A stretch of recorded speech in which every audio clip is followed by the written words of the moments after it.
Ya. Ok, bueno, como mencionaba, pues el gusto pues de ir mejorando esta comunicación, que a veces existe un divorcio, pues, ¿no? Entre el terapeuta respiratorio eh, y el médico en formación, residente o médico intensivista. Para mí de verdad que es un placer contar con ustedes, terapeutas respiratorios de la experiencia, pues, ¿no? Bueno, finalmente, el licenciado Jorge Parrales Gutiérrez, terapeuta respiratorio. El tema, vía aérea difícil, rol del terapeuta respiratorio. Te dejo a cargo, Jorgito.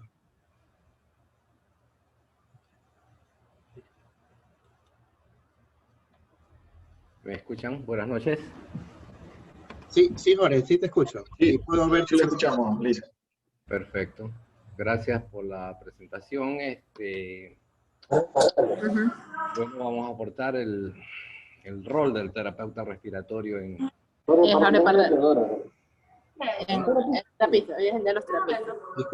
Discúlpame, Jorgito. ¿Pueden, por favor, silenciar los micrófonos? Por favor, cuando ingresen, silencien el micrófono, por favor.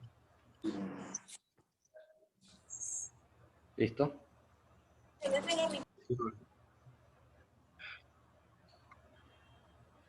Sí, Jorge, puedes continuar. Perfecto. Gracias. Gracias, doctor emperador de los cuidados intensivos, como yo le digo. Tenemos poco tiempo. En ese tiempo hemos formado una pequeño nexo de amistad muy agradable. Gracias por la oportunidad que me das. No tengo conflicto de intereses, así que puedo hablar y expresarme con total libertad al respecto de lo que vamos a tratar hoy. La Asociación Americana de Anestesiología define lo que es una vía aérea difícil como aquella en la que un administrador de vía aérea entrenado experimenta dificultad para la ventilación con mascarilla facial, o dificultad para la intubación orotraqueal, o ambas al mismo tiempo. La referencia del profesional convenientemente entrenado también es muy subjetiva, ya que con frecuencia este profesional solo se descubre que es una vía aérea difícil tras fallar en la intubación endotraqueal.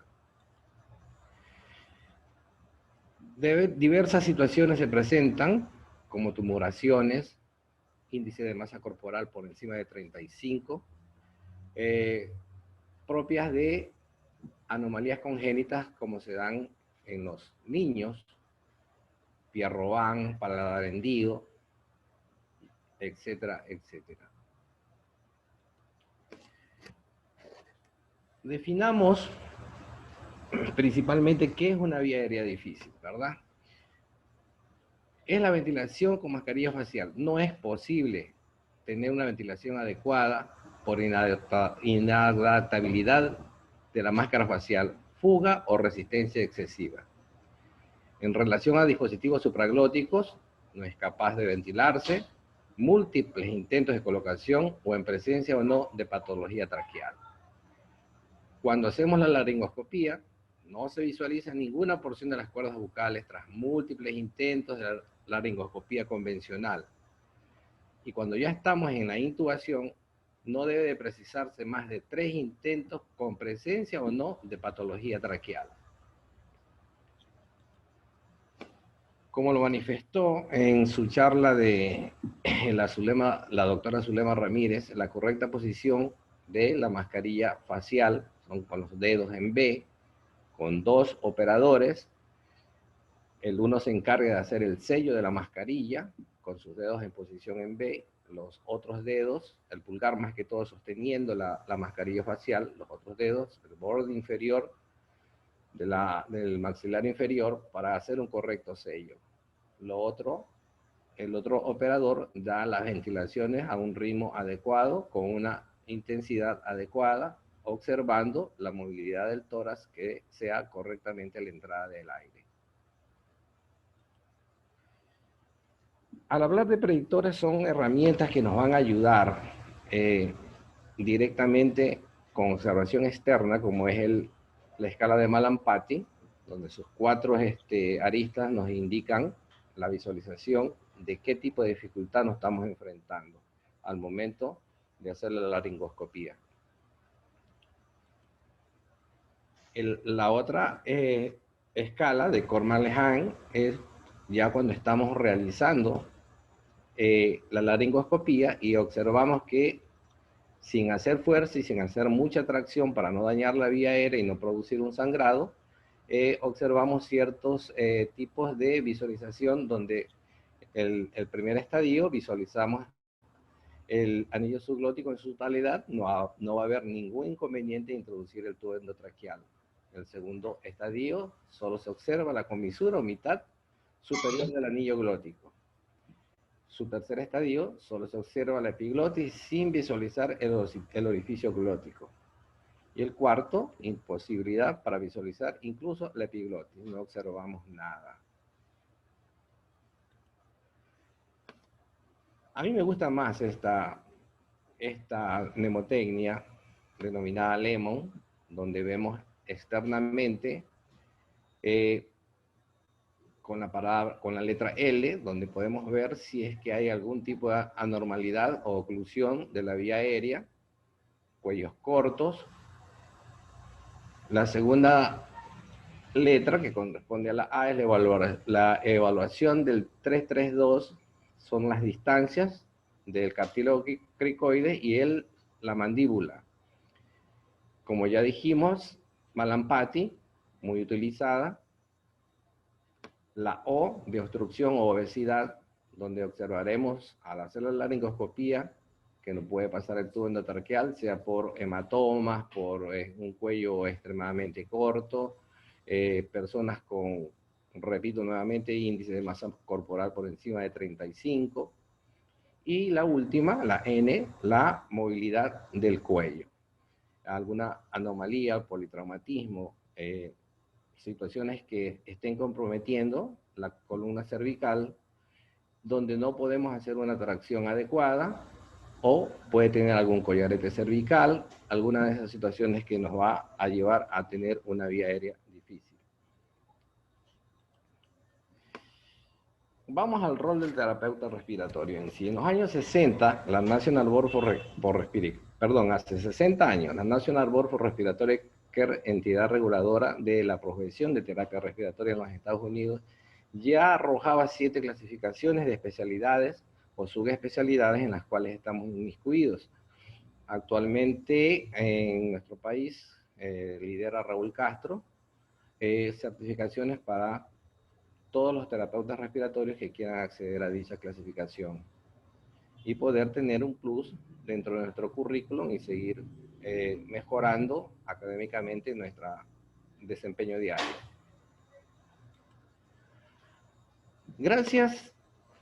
Podríamos decir que gracias a esta enfermedad tan letal, tan dramática presentada en el año 2020, como es el COVID-19, nos dio la apertura de ser conocidos a nivel mundial, el terapeuta respiratorio como tal, que nos dio la oportunidad de manejar directamente la vía aérea respiratoria con todas las medidas de protección.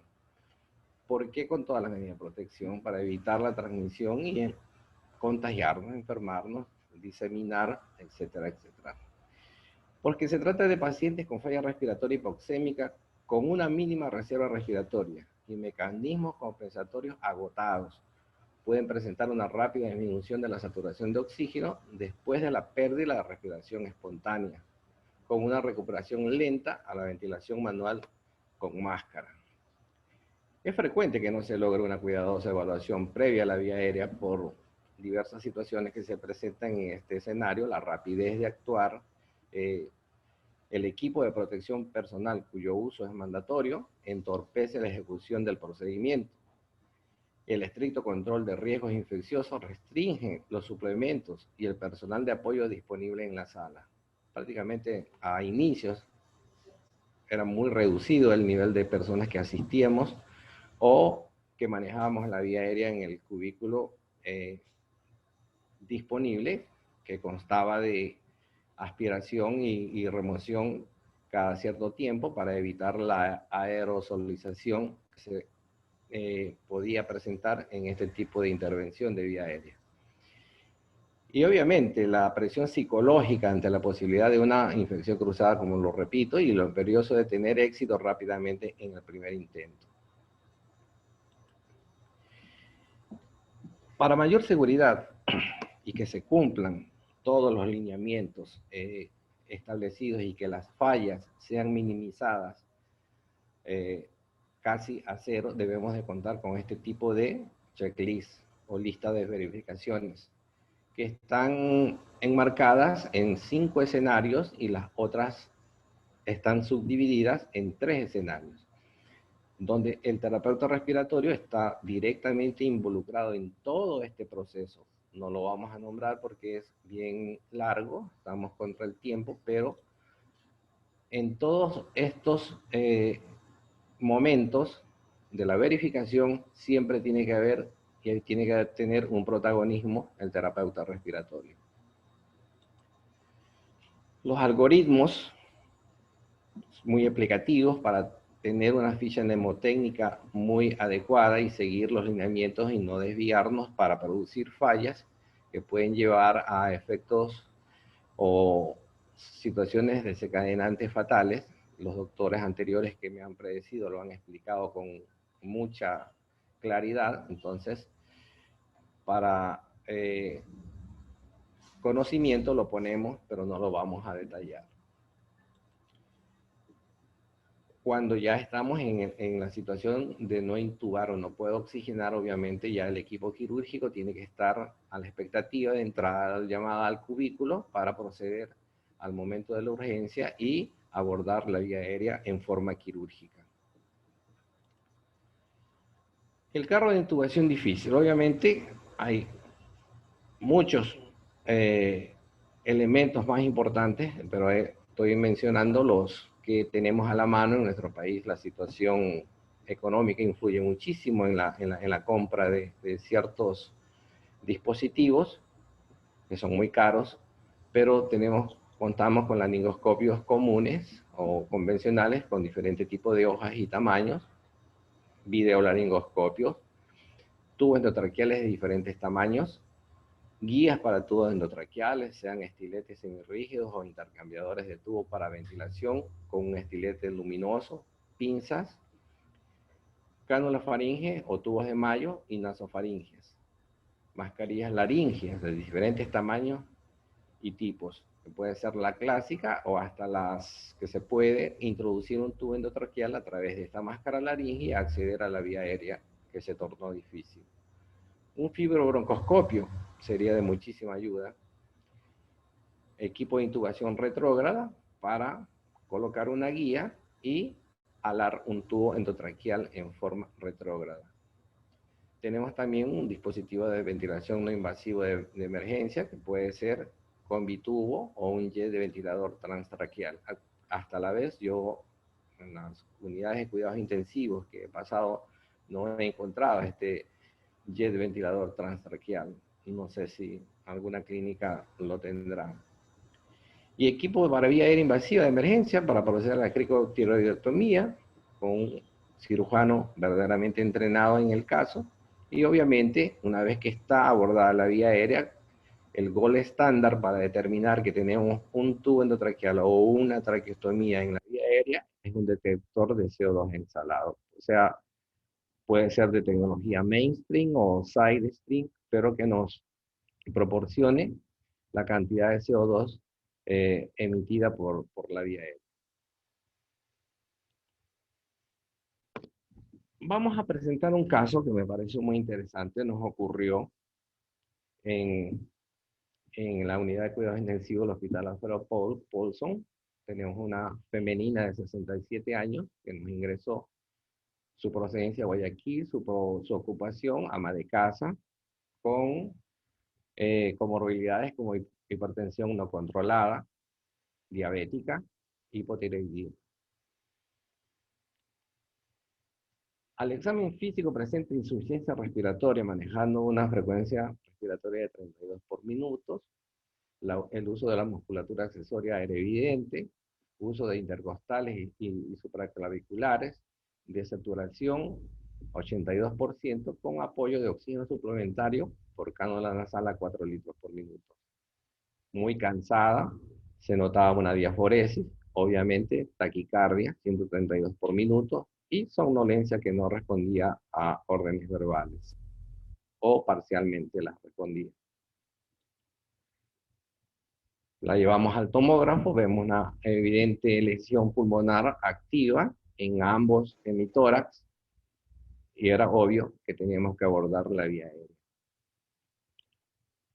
Entonces iniciamos la ventilación mecánica de acuerdo a su talla y a su peso ideal. Colocamos un tubo endotraqueal número 7, la ventilamos a 8 por kilo, con una frecuencia adecuada, de acuerdo al momento, no teníamos gasometría aún, con un FiO2 alto, 0.9, para tener una saturación de oxígeno por arriba de 93-94%.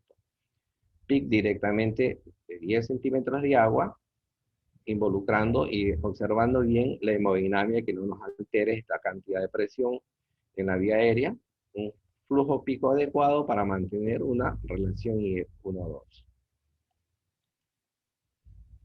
Obviamente cumplimos con la ventilación protectora, teniendo buenos parámetros, no exageramos en el tipo de ventilación, exagerándolo, manejándolo con 8 por kilo, el volumen tidal, manteniendo un driver pressure de 10, sin exagerar el aumento de presión en la vía aérea para los efectos deleterios que causa esto.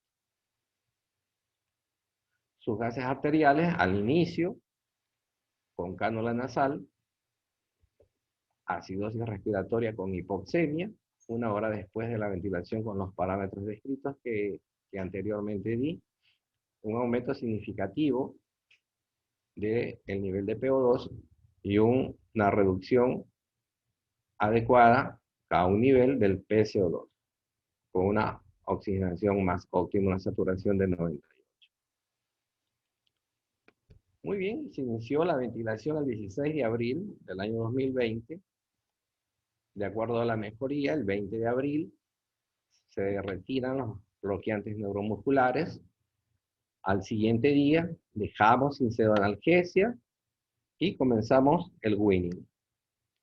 24 de abril a las 11 de la mañana hacemos una valoración, obedece órdenes, hacemos mediciones espontáneas, IMAX, PMAX, fuerza muscular, un test de fuga aceptable, 250 mililitros, cuando se desinflaba el CAF, y procedemos a la extubación, y por la edad y por las condiciones y las comorbilidades se la deja con soporte de ventilación no invasiva.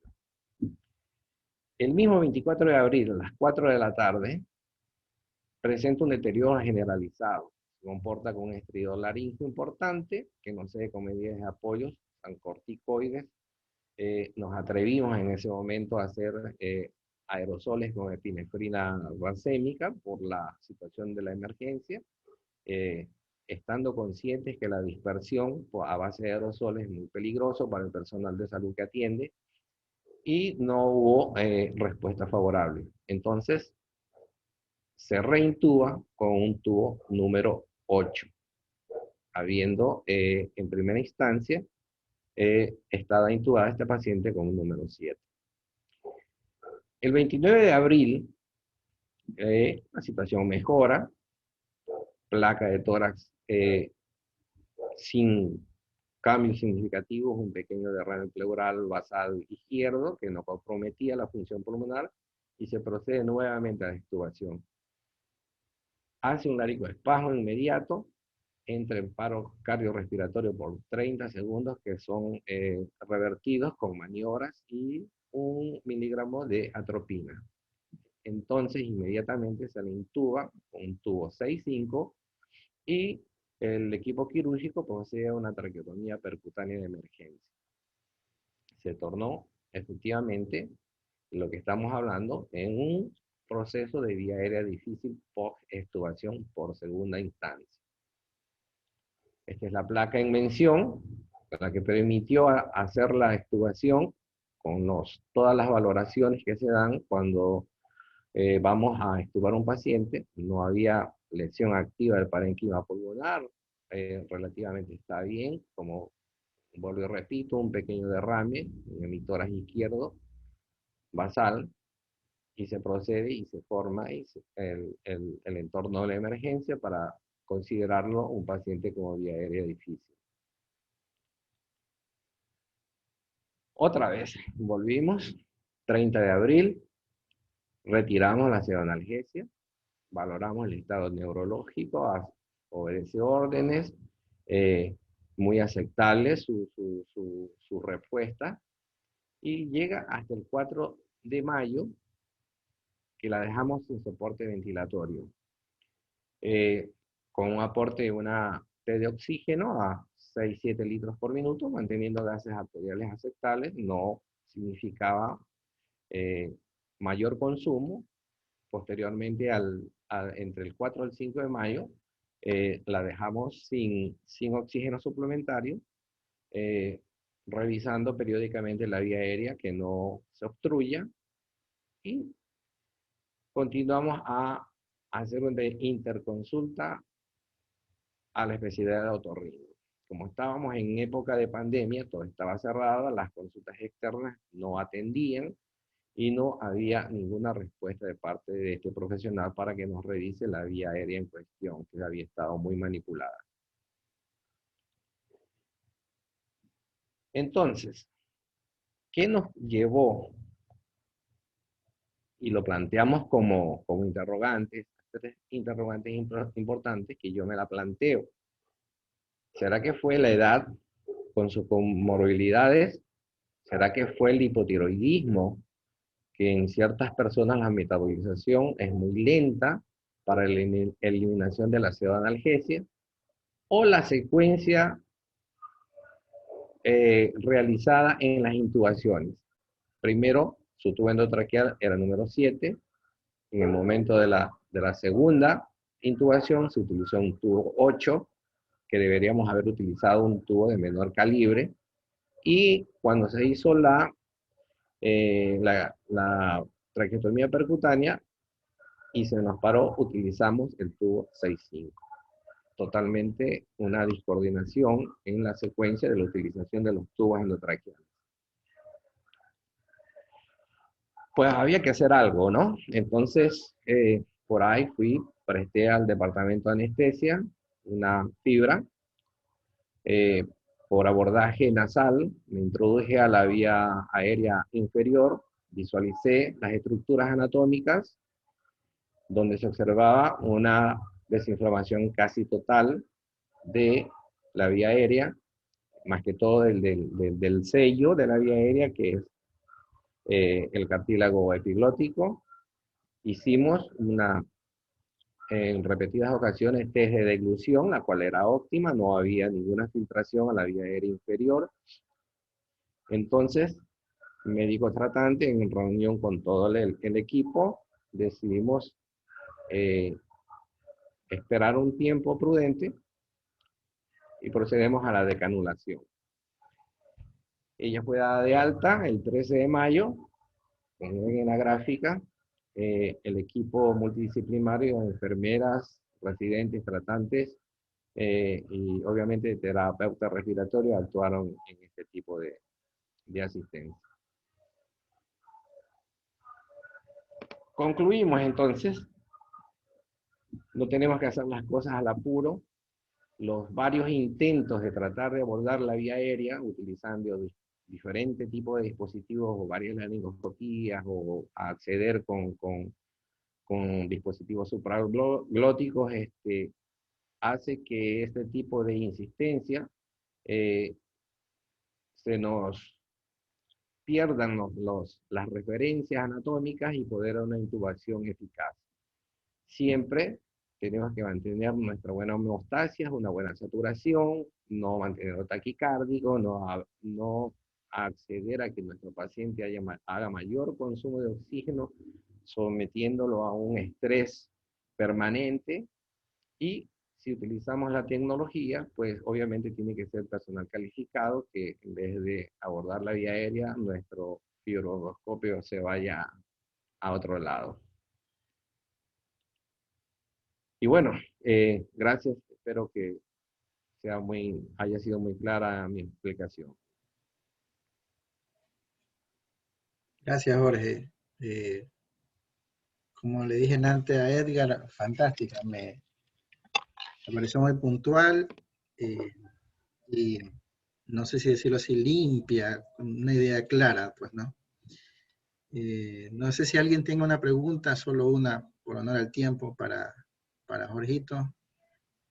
Muy bonito el caso. No sé si alguien quiere hacer una pregunta. Yo, ahí está, Bernardito te manda, muy Gracias, didáctico. gracias, Bernardo Bajaña. Muchos recuerdos cuando fue residente.